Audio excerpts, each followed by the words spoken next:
أعوذ بالله من الشيطان الرجيم.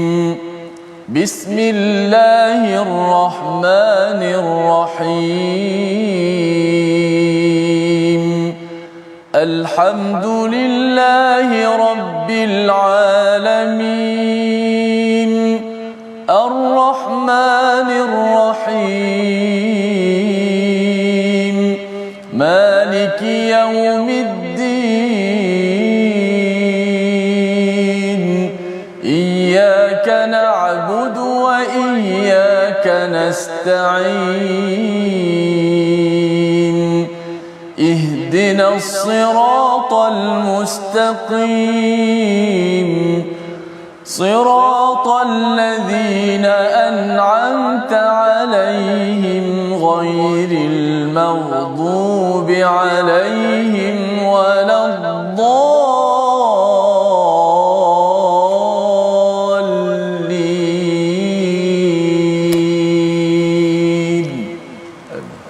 Assalamualaikum warahmatullahi wabarakatuh. Alhamdulillah wassalatu wassalamu ala Rasulillah wa ala alihi wa man wala syada la ilaha illallah syadana Muhammadan abduhu wa rasuluhu. Allahumma salli ala sayidina Muhammadin wa ala alihi wa sahbihi ajma'in. Amma ba'du. Apa khabar tuan-tuan dan puan yang dirahmati Allah sekalian? Kita bertemu dalam My Quran Time baca faham amal pada hari ini. Kita bersyukur pada Allah Subhanahu Wa Taala benar-benar daripada hati dalam kita kerana kita yakin bahawa tanpa bantuan daripada Allah Subhanahu Wa Taala kita tidak dapat berbuat apa-apa pun di atas muka bumi ini. Dan pada hari ini kita ingin menyelusuri kepada halaman akhir pada juz yang ke-24 bersama Al-Fadil Ustaz Tirmizi Ali. Apa khabar Ustaz? Alhamdulillah. Sihat Ustaz. Khabar Ustaz Fazrul sihat? Alhamdulillah Ustaz ya. Kita dah di hujung juz yang ke-24 ya, dan kita dah nak masuk juz 25 lah Ustaz ya. Ya, petanda bahawa sebenarnya kita sudah tak lamalah ya, 5 juzuk lagi untuk kita sampai ke akhirnya. Diharapkan dengan pengalaman tuan-tuan bersama dengan 25 juzuk ini, 24 juzuk ini, kita dapat menghargai lebih lagi Al-Quran pada bulan Ramadan. Ketika imam membaca Al-Quran, kita dapat lebih menghayati walaupun bukan 100% lagi pada tahap ini. Mari sama-sama kita mulakan majlis kita pada hari ini dengan doa ringkas kita. Subhanakala ilma lana illa ma 'allamtana innaka antal alimul hakim. Rabbi zidni ilma. Kita saksikan apakah ringkasan sinopsis bagi halaman 481. Pada ayat yang ke-39 kita melihat kepada bukti lagi daripada Allah Subhanahu Wa Taala, bukti kekuasaan dan kebijaksanaan Allah Subhanahu Wa Taala. Diikuti pada ayat 40 hingga 43 ancaman bagi mereka yang tidak mempercayai Allah dan kesucian Al-Quran. Bagaimana tuduhan demi tuduhan yang diberikan itu disangkal oleh Allah Subhanahu Wa Taala. Seterusnya pada ayat 44 hingga 46 kita akan berkenalan tentang Al-Quran sebagai punca ataupun sebagai sumber wahyu yang mempunyai panduan berbahasa Arab. Kita baca sama-sama ayat 39 hingga 43 pada hari ini memulakan majlis My Quran Time. Silakan Ustaz. Alhamdulillah, terima kasih Fadil Ustaz Tuan Fazrul, penonton-penonton, sahabat-sahabat Al-Quran yang saya kasih sekalian. Alhamdulillah, syukur pada Allah Subhanahu Wa Taala pada saat ketika ini kita berada pada bulan yang mulia Ramadan Al-Mubarak. Sudah pastilah kegembiraan kita dapat bersama-sama dengan Ramadan ni sentiasa teruja dan sentiasa rasa tak puas, dan kalau boleh kita minta kepada Allah Subhanahu Wa Taala beri kepada kita kekuatan untuk kita terus memecut, untuk kita terus kita melipat kali gandakan amalan kita sehingga kepada penghujung Ramadan, kerana kita dah nak masuk tak lama lagi, sehari dulu lagi kita akan masuk 10 fasa yang terakhir Ramadan. Mudah-mudahan Allah Subhanahu Wa Taala berikan kepada kita, bantu pada kita untuk tujuan tersebut insya-Allah. Terima kasih kepada sahabat-sahabat terus setia mendoakan My Quran Time. Kata Ustaz Fazrul dah masuk juzuk 25 dah. Lepas ni tinggal beberapa juzuk lagi. Mudah-mudahan dipermudahkan urusan insya-Allah. Kita baca ayat 39 hingga 43 surah Fussilat. A'udzu billahi minasy syaithanir rajim. Wa min ayatihi annaka taral arda khashi'atan fa idza أنزلنا عليها الماء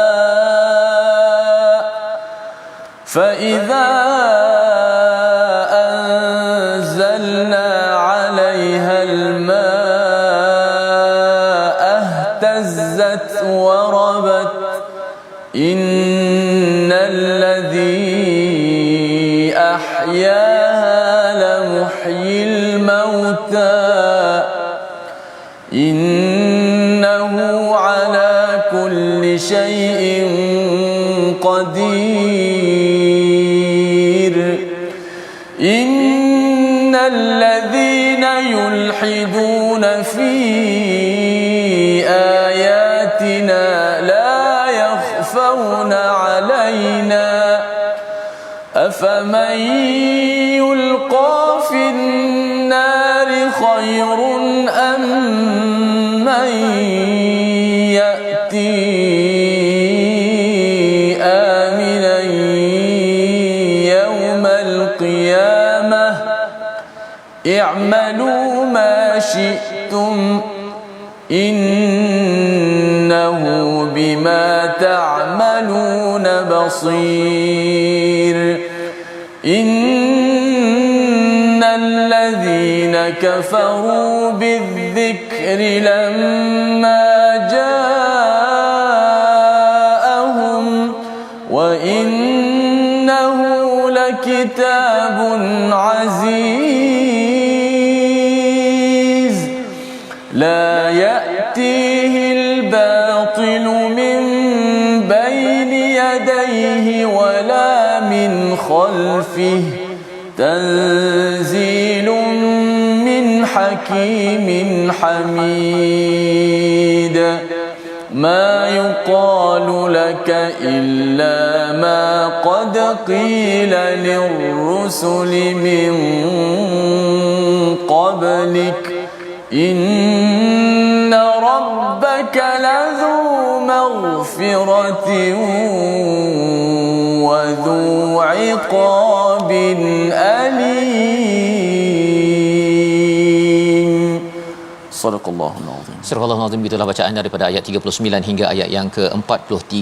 Dan sebagaimana kita baca semalam bahawa di bahagian hujung halaman 480 semalam kita membaca ayat-ayat Allah Ustaz ya, iaitu kebesaran-kebesaran Allah, matahari dan bulan, bukan untuk kita menyembah bulan dan matahari, tetapi kita perlu beribadah menyembah kepada pencipta bulan dan matahari. Jangan takbur, jangan sombong. Itu yang diingatkan Allah dalam halaman 480. Dan pada hari ini halaman 481 Allah memberitahu lagi kepada kita ya satu lagi kebesaran Allah ya. Dan bercakap tentang kebesaran Allah inilah isi dakwah yang diserukan bila Allah menyatakan semalam kita baca Ustaz ya, waman ahsanu qaulan mimman da'a ila Allah ya. Siapa lagikah perkataannya yang lebih baik daripada mereka yang mengajak orang kepada Allah Subhanahu Wa Taala. Jadi Allah beritahu akhlaknya jangan kena merendah diri, jangan rasakan bahawa kita ni pentadabbur yang bercakap kitalah yang lebih baik daripada orang lain, ataupun kita melekeh-lekehkan kepada orang yang sedang mendengar ya. Itu bukan kaedahnya, di mana sebenarnya kita sama-sama mengambil zikr, peringatan daripada Al-Quran. Apa yang saya cakap sebenarnya peringatan itu bukan hanya untuk tuan-tuan tetapi untuk diri saya, dan ini yang diajarkan dalam halaman 480. Jadi kita menyambung apakah isi dakwah lagi. Wa min ayatihi annaka taral ard ya, iaitu salah satu kebesaran Allah, kamu melihat bumi itu khasyiah. Apa maksud khasyiah? Tandus, gersang ya, tidak ada tanaman langsung. Kemudian fa idza anzalna 'alaihal ma, apabila turun hujan ya, air hujan, ihtazzat warabat, dia bergerak ya. Maksudnya kalau kita lihat dalam sains Ustaz ya, bila air datang itu sebenarnya ada mineral yang dibawakan dan ia pergi kepada biji benih ataupun tumbuhan yang tak hidup lagi, akhirnya ia akan mula berputik dan akhirnya akan membesar menjadi satu tanaman. Warabat itu maksudnya ialah dia membesar. Baik. Innalladzi ahyaha lamuhyil mauta, iaitu sesungguhnya ia bergerak, Allah lah yang menghidupkan bumi dan pasti dapat menghidupkan yang mati. Sesungguhnya dialah yang maha berkuasa. Daripada fenomena itu, daripada apa yang berlaku, tanah tandus, tidak ada apa-apa, tetapi bila diletakkan biji benih, ataupun kadang-kadang tak ada biji benih pun Ustaz ya. Ada yang binatang makan buah dia terus saja baling je biji benih, ataupun kadang-kadang tak ada biji benih, tumbuh juga tumbuhan di kawasan yang tandus itu. Maka itu adalah cara bagaimana kita mengambil pelajaran. Kita ajak kepada orang-orang yang kita dakwahkan, kata bahawa tanah tandus pun boleh tumbuh tanaman daripada air yang turun daripada langit. Sesungguhnya Allah yang sama boleh menghidupkan yang mati. Satu, di dunia ini daripada langit turunnya wahyu yang akan menghidupkan hati-hati yang mati.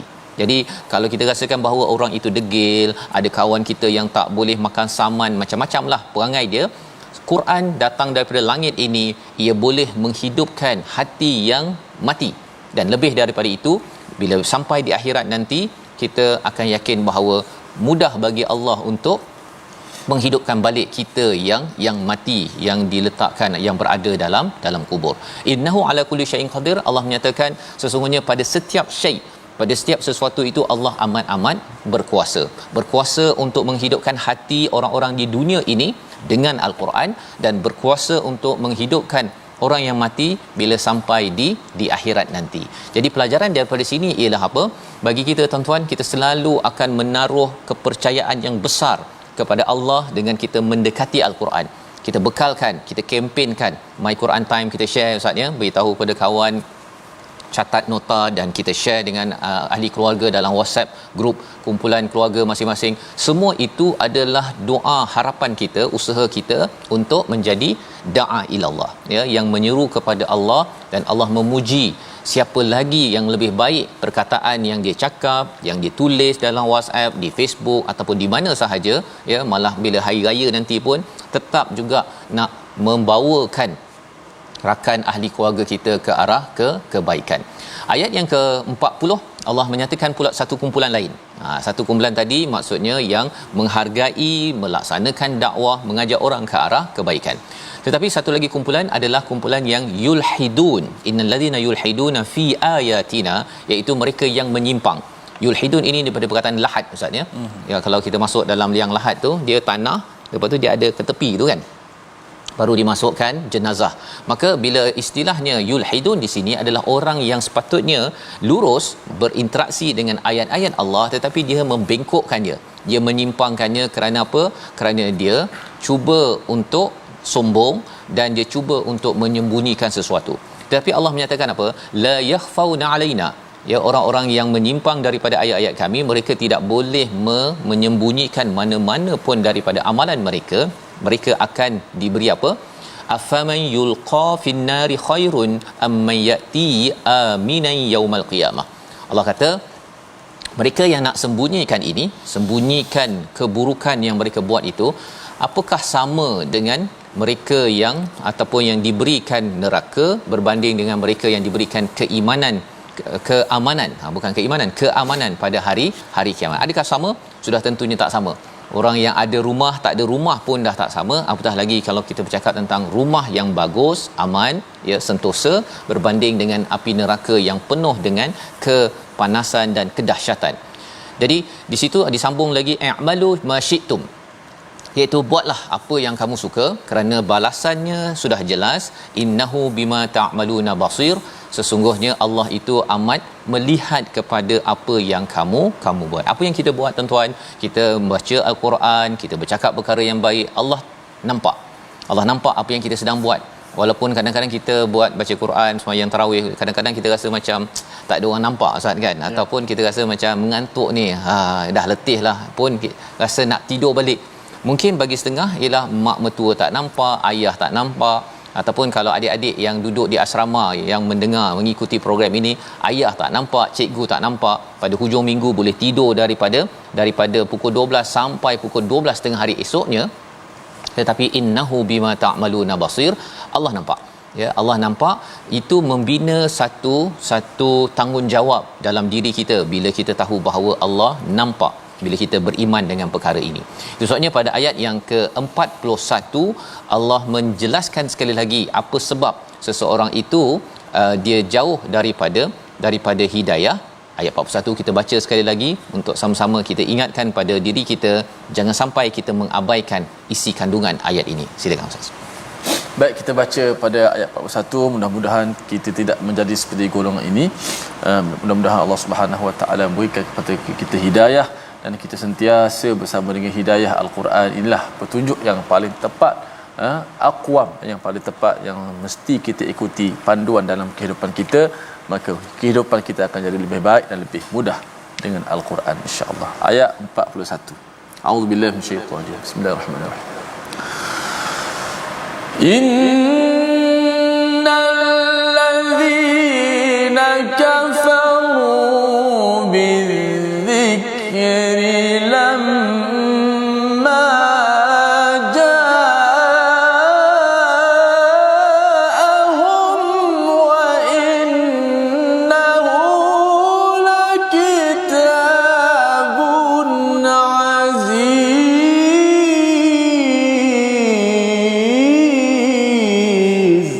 Sadaqallahu. Surah Al-Azim ayat ke-41 ini, sesungguhnya orang-orang yang mengingkari Al-Quran ketika itu disampaikan kepada mereka, mereka pasti akan celaka, dan sesungguhnya Al-Quran itu adalah kitab yang mulia. Kalau kita baca terjemahan ini macam tergantung Ustaz ya. Tergantung, terutama bahagian pertama tu, innal ladzina kafaru bidzikri lamma ja'ahum. Sesungguhnya orang yang kafir itu dengan Al-Quran ketika ia datang. Itu saja ayat dia. Ya, di hujung itu, dan sesungguhnya Quran itu adalah kitab yang amat-amat mulia. Jadi apa maksud di sebalik ayat yang awal tadi itu, ayat 41, iaitu Allah menemplak dan Allah menyatakan satu perkara kemurkaan kepada orang-orang yang kafir. Dia macam seorang ayah lah Ustaz ya, kalau dia marah pada anak dia tu, dia abah memang marah, kamu kena belajar betul-betul. Sampai situ aja. Kan? Sambil cakap dan sambil begitu, itu aja. Dia macam ayat tergantung tapi tak boleh nak sambung lagi tu, memang kena macam-macam lah si anak tersebut. Mungkin dia buat perangai dan dimarahi oleh si ayah. Walillahi masalul a'la, ya, bagi Allah Subhanahu Wa Taala, orang yang kafir bila mereka itu diberikan az-zikr, itu adalah nama lain bagi Al-Quran. Mengapa dinamakan az-zikr? Iaitu peringatan. Peringatan ini kerana apa? Kerana kita ini semua di alam roh, dalam surah Al-A'raf kita sudah pun belajar bahawa semua roh ini sudah pun mengakui syahadah kepada Allah sebagai Tuhan, dan kita sudah tahu tetapi kita terlupa. Maka bila sampai di alam dunia ini, Allah memberi kepada kita az-zikr, iaitu peringatan untuk ingat balik apa yang pernah kita bersyahadah, yang pernah kita bersumpah pada Allah Subhanahu Wa Taala. Jadi orang-orang kafir adalah orang-orang yang bila datang kepada mereka zikir ini lebih kurang begitu. Maksudnya apa? Mereka ini tidak menghargai, mereka tidak tahu bahawa sebenarnya az-zikr ini adalah untuk membawa mereka menjadi mulia. Kerana apa? Di hujung itu Allah beritahu wa innahu lakitabun aziz, dan sesungguhnya benar-benar kitab Al-Quran itu adalah yang amat mulia, yang penuh dengan aziz ataupun izzah. Siapa yang bersama dengan Al-Quran, dia akan dimuliakan. Ya, seperti mana kita tahu Nabi Muhammad sallallahu alaihi wasallam, Jibril ketua malaikat kerana Al-Quran. Kita tahu bulan Ramadan kerana Al-Quran, malam Al-Qadar juga kerana turunnya Al-Quran. Jadi bila kita bersama Al-Quran, kita akan dimuliakan. Malah kita tak perlu pun untuk melindungi Quran, sebenarnya Quran yang melindungi kita Ustaz ya. Bila kita baca Quran akan melindungi kita daripada idea-idea songsang, daripada stres yang melampau, daripada pelbagai masalah, kerana kitab ini Allah kata aziz, ya, iaitu amat-amat mulia, amat-amat ada izzah daripada Allah Subhanahu Wa Taala. Dan ayat yang ke-42 itu Allah menyatakan dengan Al-Quran ini apa yang berlaku tidak akan didatangi oleh kebatilan, baik daripada depan maupun daripada belakang. Maksudnya masa lepas, akan datang bila kita dah bersama dengan Al-Quran ini, tidak akan kita ini dimasuki oleh kebatilan, ya. Yang batil itu bila seseorang tu tak baca Quran Ustaz, ataupun dia baca Quran, dia baca 1-2 ayat, lepas tu dia kata sebenarnya Rasul dalam ayat ini sayalah tu, begitu kan, pasal dia tak baca keseluruhan. Bila seseorang baca secara keseluruhan, tidak mungkin didatangi kebatilan. Itu sifat Al-Quran, ya. Tanzilum min hakimin hamid, ya, dia diturunkan daripada Allah yang maha bijaksana, yang pertama. Yang keduanya adalah yang maha terpuji. Apa maksud yang maha bijaksana? Kerana apa sahaja kandungannya itu menyebabkan kita akan jadi lebih bijaksana. ya, berbanding dengan kita menjadi kebudak-budakan. Yang pertama. Yang keduanya ialah apabila kita membaca al-Quran, kita akan makin dekat dengan yang Maha Terpuji, maka kita juga akan dipuji, akan diangkat, dimuliakan oleh Allah Subhanahu Wa Taala. Membawa kepada perkataan pilihan kita pada hari ini, kita saksikan hazza ataupun hazaza, maksudnya bergerak ataupun tergoncang. Inilah yang diulang sebanyak 5 kali di dalam al-Quran. Perkataannya muncul pada ayat 39, bila air datang kepada tanah tandus, maka apa yang berlaku? Mineral di dalamnya itu bergerak, ihtazzat, dan akhirnya warabat, ya, mineral sampai dan akhirnya tumbuh-tumbuhan, biji benih yang ada tumbuh tunas, akhirnya menjadi pohon yang memberi buah manfaat kepada dunia. Apabila kita mendapat wahyu, kita akan bergetar, dan selepas itu akan bangkit jiwa kita yang melahirkan pokok yang rendang, melahirkan buah pada setiap masa. Akhirnya kita akan sentiasa memberi manfaat, memberi nasihat, meneduhkan orang-orang yang sentiasa bersama al-Quran. Itulah kesan al-Quran, dan kita akan lihat lagi sebentar lagi. Kita rehat My Quran Time, baca faham amal, insya-Allah.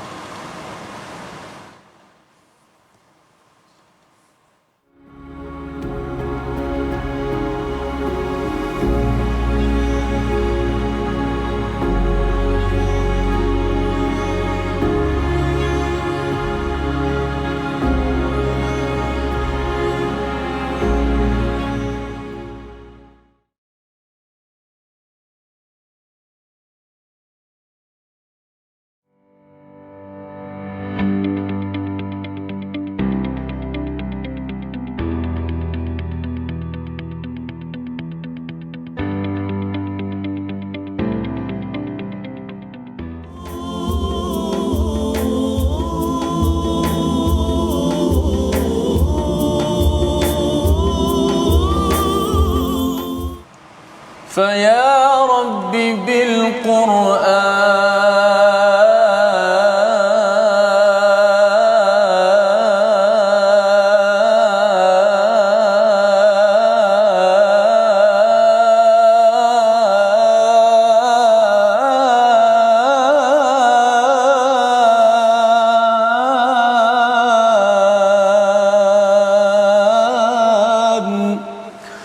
اشرح صدورنا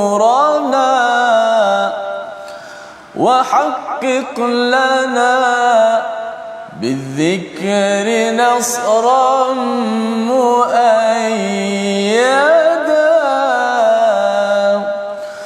دعوتك يا رحمن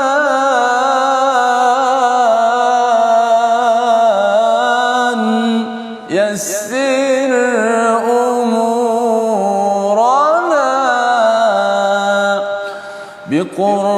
بقرآنك المحفوظ في اللوح سرمدا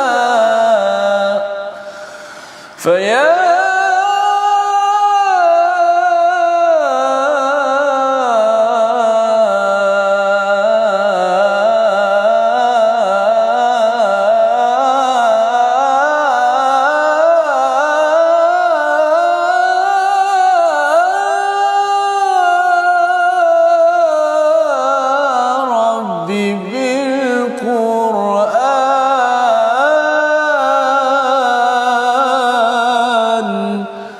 اشرح صدورنا.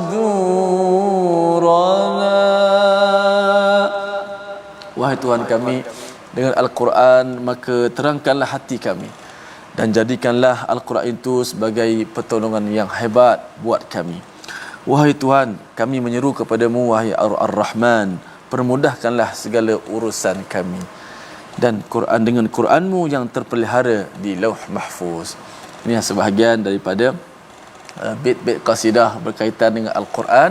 Bila kita berada pada bulan Ramadan, dia juga dikenali sebagai Syahrul Quran, bulan yang Al-Quran, bulan yang sangat dekat dengan Al-Quran. Ramadan, Al-Quran tidak boleh dipisahkan. Alhamdulillah sahabat-sahabat sekalian, jom kita nak belajar sedikit tajwid sebelum kita nak meneruskan lagi halaman ke 481. ma yuqalu laka illa ma qad qila lirrusuli min qablik. Sempurnakan huruf qaf yang terdapat dalam ayat ini. Ada beberapa huruf qaf dalam ayat ini, ma yuqalu, qaf yang baris di atas, illa ma qad qila. Qad qila ada 3 lagi, kemudian ada 4 di hujung. Huruf qaf ni huruf yang kita maklum sifat dia tebal ataupun isti'la. Yuqalu illa ma qad, okey, min qablik. Adapun qaf yang berbaris di bawah ada satu tu, illa ma qad qila. Qad qila, qaf yang berbaris di bawah dia punya ketebalan tu dikurang sedikit, dia terkesan dengan baris bawah. Dia tak boleh kita baca qad qila, tak perlu sampai qad qila. Sebab apa baca qila? Sebab qaf tebal, ta tebal kan, ta ti kita baca. Adapun qaf tidak, qa qi, cukup sekadar itu, qa qi. Illa ma qad qila lirrusuli min qablik. Huruf qaf yang di baris atas, baris depan qa qu. Adapun baris bawah dia punya ketebalan tu jadi kurang sikit, dia terkesan dengan baris bawah. Tapi bukan kata jadi nipis, tidak. Ada kurang sedikit ketebalan dia. Qa qi, cukup begitu. Qi. Jangan baca qi wa idza qila, bukan. Mustaqim, bukan begitu. Dalam surah Al-Fatihah kan, mustaqim, cukup sekadar itu saja. Jangan kita terlalu melampau mustaqim ataupun kita nipis jadi macam kaf pula, mustaqim atau kaf pula. Tengah-tengahlah di antara kedua-duanya, mustaqim. Begitu pada huruf qaf. Barakallahu fikum. Terima kasih saya ucapkan pada Ustaz Tirmizi untuk sama-sama kita mengulang kaji huruf qaf, Ustaz, ya. Huruf qaf ini penting untuk kita gunakan pada surah Fatihah kan.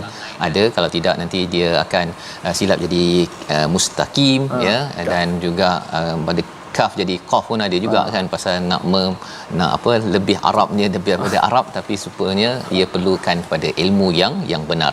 Dan bercakap tentang bahasa Arab ini, kita akan baca pada ayat yang ke-44 nanti, Ustaz, ya. Quran dalam bahasa Arab ada manfaat yang besar yang kita akan baca. Namun sebelum itu ayat 43 kita beri perhatian, ma yuqalu laka illa ma qad qila lirrusul min qablik, ya. Apa sahaja yang mereka nyatakan itu sebenarnya pernah dinyatakan kepada rasul-rasul sebelum ini. Apa maksud yang dinyatakan itu? Kutukan mereka, mereka menipu, mereka menghina kepada Nabi, sebenarnya pernah berlaku kepada rasul-rasul sebelum ini. Dan di hujung itu satu kesimpulan daripada Allah yang penting kita beri perhatian, inna rabbaka ladzu maghfiratin wa dzu iqabin alim, iaitu bagi daripada Allah tu, sesungguhnya Allah itu mempunyai keampunan dan dalam masa yang sama mempunyai azab yang pedih. Kata Ibnu Kathir, ya, dalam tafsirnya, kalaulah tak ada keampunan Allah ini, kita ni tak hidup, Ustaz. Tak hidup. Dapat dosa, buat dosa saja, bom, kena diazab oleh Allah Subhanahu Wa Taala. Ya, kalau tak ada keampunan daripada Allah. Tetapi kalau katakan yang bahagian kedua, wa dzu iqabin alim, kalau tidak ada akibah ataupun siksaan daripada Allah, ramai orang akan berpaling daripada Allah Subhanahu Wa Taala. Ramai orang rasa macam alah, tak buat apa nak takut kan, tak ada apa pun yang nak ditakutkan dengan azab daripada Allah SWT. Maka ramai orang yang memilih jalan untuk jauh daripada Islam ataupun daripada kebenaran Al-Quran ini sendiri. Jadi Allah pasangkan dua-dua itu. Maghfirah kita harapkan dalam masa yang sama kita jangan memperkecilkan akibah ataupun ukubah siksaan daripada Allah Subhanahu taala, agar kita ada harapan raja, dalam masa yang sama kita ada khauf, kita ada rasa takut kepada Allah Subhanahu taala. Itulah dua sayap yang penting dalam meneruskan kehidupan. Di bulan Ramadan ini kita mengharapkan keampunan, ya, bila kita ada buat dosa, dalam masa yang sama kita tahu bahawa ada siksaan kalau kita memandang ringan, tidak mahu berpuasa, tidak mahu baca Quran ataupun tidak mahu solat. Semua itu diingatkan pada ayat 43. Jadi itu adalah komentar orang-orang kufur kafir kepada pembawa risalah, kepada Nabi sallallahu alaihi wasallam. Apakah risalah yang dibawa oleh Nabi? Sudah tentunya Quran dalam bahasa Arab. Kita baca ayat 44 hingga ayat 46. Silakan Ustaz. Baik, alhamdulillah, kita sambung bacaan pada bahagian kedua, muka surat 441. dengan Taranum Sikah ayat 44 hingga 46. Oh, sebelum tu ada sedikit perkataan yang jarang kita baca, itu bacaan tashil. Bacaan tashil pada ayat 44, walau ja'alnahu qur'anan a'jamiyyan laqalu laula fussilat ayatuh. Minta penerbit kita sharekan ayat ni, ayat yang 44 itu ada perkataan yang gharib sikit ataupun bacaan yang jarang kita ketemui. Bulat-bulat yang penuh tu Ustaz ya. Dekat tu ya. Betul. Ada tanda bulat dekat atas hamzah yang kedua.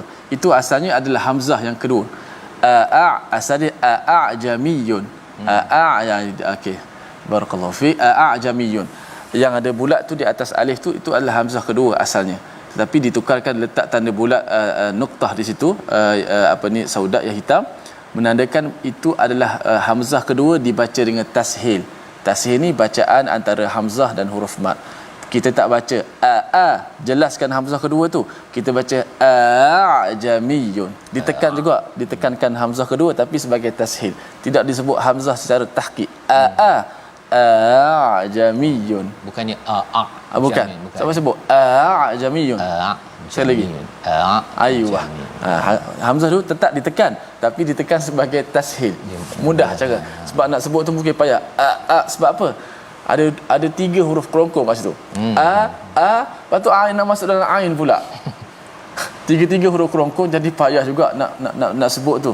Kalau kita baca anzartahum lebih mudah, 2 hamzah lepas tu nun. Ini adalah 2 hamzah, ada ain, huruf kerongkong juga. Jadi situ baca, imam kita membaca satu tempat saja membaca dengan tashil a'jamiyyun wa arabi. Okey, jom kita mula baca. A'udzubillahi minasyaitanir rajim. ولو جعلناه قرآنا أعجميا لقالوا لولا فصلت آياته أعجمي وعربي قل هو للذين آمنوا هدى وشفاء والذين لا يؤمنون في آذانهم وقر وهو عليهم عمى أولئك ينادون من مكان بعيد ولقد آتينا موسى الكتاب فاختلف فيه ولولا كلمة سبقت من ربك لقضي بينهم وإنهم لفي شك منه مريب من عمل صالحا فلنفسه ومن أساء فعليها وما ربك بظلام للعبيد.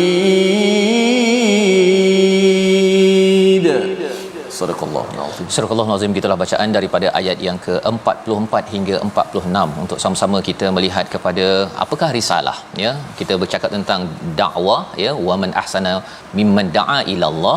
Jadi Allah bercakap tentang akhlaknya itu dan kemudian diberikan penekanan bagaimana Nabi sallallahu alaihi wasallam dalam dakwah berhadapan dengan cabaran-cabaran mereka yang mengutuk, yang mereka yulhidun, iaitu menyimpang daripada apa yang dibawakan. Itu adalah rasul ya, seperti postman lah Ustaz ya, membawa risalah, surat ya daripada Allah Subhanahu Wa Taala. Tapi apakah surat itu? Apakah risalah tersebut?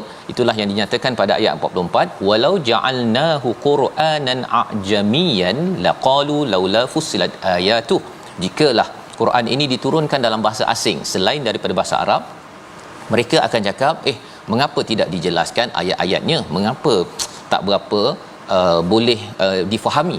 Kerana apa? Kerana al-Quran ini adalah kitab hidayah yang berada dalam bahasa Arab. Jadi Allah menyatakan ajamiyun wa arabi, iaitu takkanlah kitabnya bahasa asing selain bahasa Arab, tetapi Nabi Muhammad sallallahu alaihi wasallam itu adalah seorang yang berbangsa Arab, yang berbahasa Arab, bercakap dengan orang Arab pada waktu itu. Jadi pada ayat seterusnya Allah menyatakan qul huwalil ladzina amanu hudan wa shifa. Ini kita perlu beri perhatian Ustaz ya. Katakanlah ia itu merujuk pada apa? Al-Quran adalah menjadi hidayah dan juga syifa kepada siapa? Kepada orang-orang yang beriman. Itu sebabnya perbincangan ulama Ustaz ya. Macam mana Quran menjadi hidayah? Kalau Quran ini difahami dalam bahasa Arab, dia dapat hidayah tahap tinggi. Ya. Kalau katakan sekarang kita bincang pun, kita perlu bincang tadabbur ayat itu, kita boleh baca terjemahan. Tapi bila baca terjemahan banyak hilang Ustaz. Banyak hilang dia punya maksud-maksudnya. Tapi kalau kita belajar sedikit bahasa Arab, kita akan dapat menghargai perkataan-perkataan tersebut. Contohnya kalau kita tengok lilladzina amanu, itu adalah kepada orang-orang yang beriman ya, bukannya sekadar seorang yang beriman. Dan penting orang-orang beriman mendapat hidayah. Kalau masing-masing dapat hidayah, kita mungkin akan merasakan hidayah yang saya dapat lain daripada hidayah orang sebelah sana ya. Baca Quran yang sama tapi yang ini faham lain, yang ini faham lain. Tetapi bila Allah mengatakan amanu hudan ya, dapat hidayah kepada orang-orang yang beriman, jadi kita akan dapat pencerahan demi pencerahan yang juga difahami oleh orang beriman yang lain, pencerahan yang sama Ustaz ya. Itu penting. Tak nak kita baca satu buku, kita baca satu surah, orang ni faham lain, orang ni faham lain, maka dari segi amalannya itu tidak betul. Yang pertama. Yang kedua, peranan al-Quran dalam ayat ini dinyatakan wasyifa, iaitu ubat penawar kepada apa? Kepada hati kita. Itu sebabnya bila baca al-Quran bahasa Arab Ustaz ya, bila dinyatakan sini Quran ini dalam bahasa Arab, dia menjadi penawar. Baca sahaja pun dia jadi penawar kepada apa? Kalau kita baca, dia jadi penawar kepada sifat dalam hati, contohnya dengki, contohnya depression, tertekan contohnya, ataupun mungkin kita rasa takut ya, kita rasa was-was, ataupun kita rasa macam sampai tak boleh tidur pun, syifa itu akan memberi kesan kepada orang yang membacanya. Tapi syaratnya mestilah bahasa Arab. Tak boleh pula kita baca yang bahasa Melayu harapkan kesannya sama, tidak ya. Bahasa saya sakit hari tu Ustaz ya, malam susah nak tidur kan, tak adalah nak makan Panadol kan, tapi bila dengar sahaja al-Quran dibacakan, pasang Quran time waktu tu kan tak boleh datang ke studio kan, dengar sahaja ia memberi ketenangan.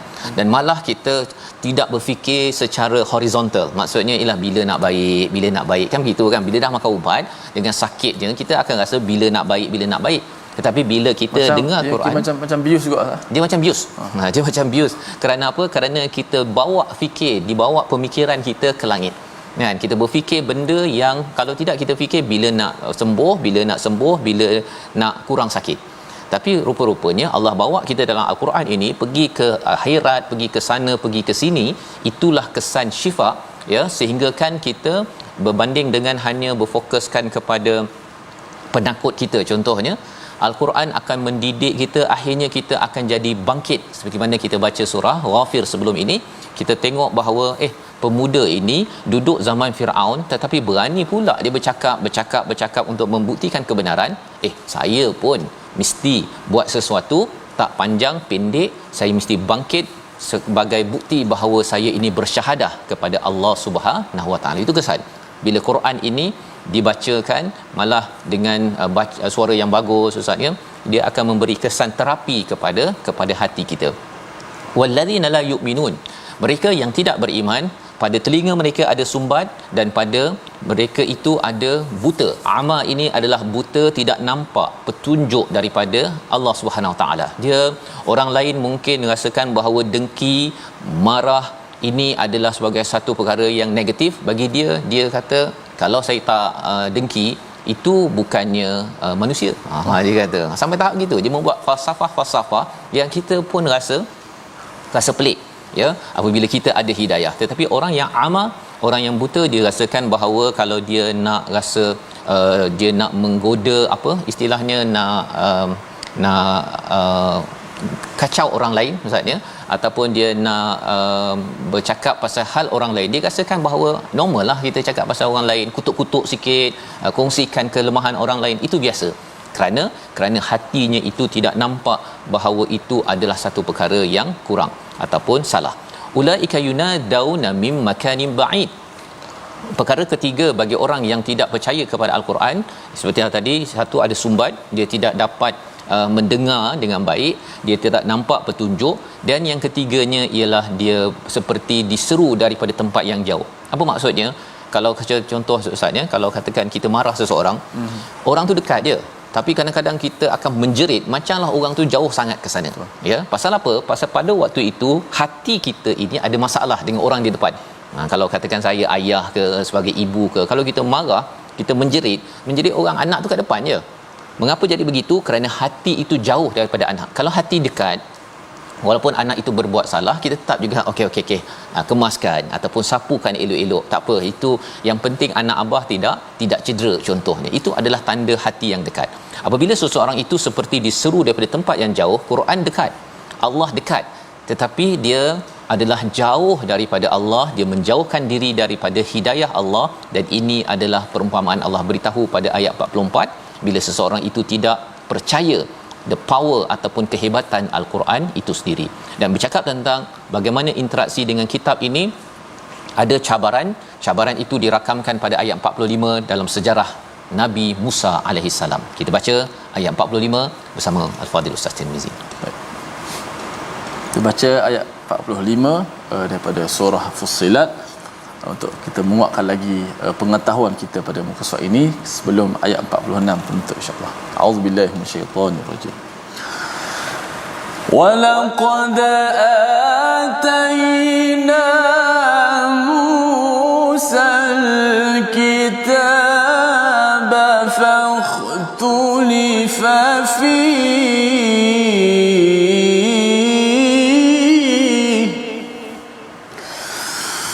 ولولا كلمة سبقت من ربك لقضي بينهم وإنهم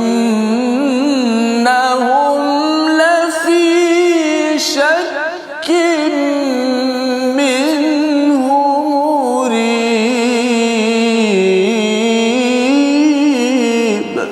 صدق الله.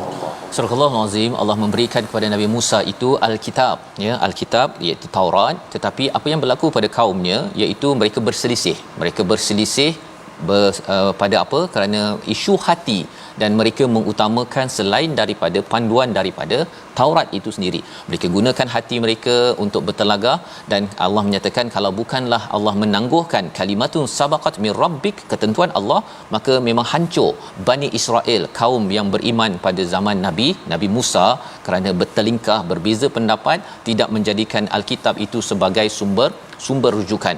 Wa innahum lafi syakkim minhu murib. Kerana apa? Dalam diri mereka ada ragu, ragu, dan bila ragu dia murib, dia akan menyebabkan orang lain ragu juga. Dia kata alah, tak adalah jawapan dalam Quran tu, kita pakai je pendapat kita apa sebagainya. Mereka saling mempengaruhi antara satu sama lain, dan itu adalah tragedi pada zaman Nabi Musa, boleh juga berlaku pada zaman ini. Yang kita doakan pada Allah Subhanahu Wa Taala agar kita ini sentiasa, ya, mendalami Quran, mendekati Quran, kesannya kita beramal soleh dalam ayat 46 kerana manfaatnya untuk kita.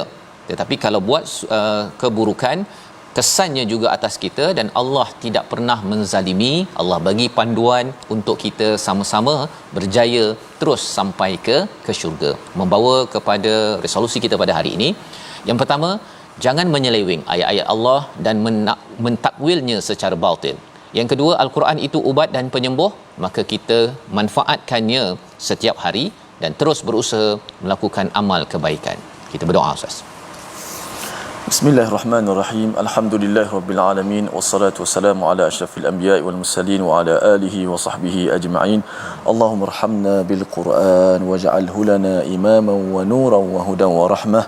اللهم ذكرنا منه ما نسينا وعلمنا منه ما جهلنا وارزقنا تلاوته آناء الليل وأطراف النهار واجعله لنا حجة يا رب العالمين وصلى الله على سيدنا محمد وعلى آله وصحبه وسلم والحمد لله رب العالمين. Amin amin ya rabbal alamin. Moga-moga Allah mengabulkan doa kita pada hari ini Ustaznya, dan tuan-tuan jangan lupa untuk bersama tabung gerakan Al-Quran untuk kita menyumbang, ya, membanyakkan amal kita, amal soleh seperti mana ayat 46 sebentar tadi. Moga-moga ia menjadi satu usaha tanda kita ini memperjuangkan Quran bahasa Arab yang kita baca. Dan lebih daripada itu, jangan lupa World Quran Hour yang akan berlangsung pada 26 April, ya, 24 Ramadan nanti, minggu depan hari Selasa pada jam 12 tengah hari. Waktu itu tidak ada page baru, tapi kita akan berkenalan dengan surah Sajdah sekali lagi, dan kita pastikan ajak kawan kita ramai-ramai menonton pada jam 12 tengah hari 26 April Ustaz, ya. InsyaAllah Ustaz Tarmizi ada, Ustaz Tirmizi ada, ya, dengan kori-kori lain, dan insyaAllah kita bersama insya-Allah terus besok kita bersama My Quran Time, baca faham amal insya-Allah. InsyaAllah.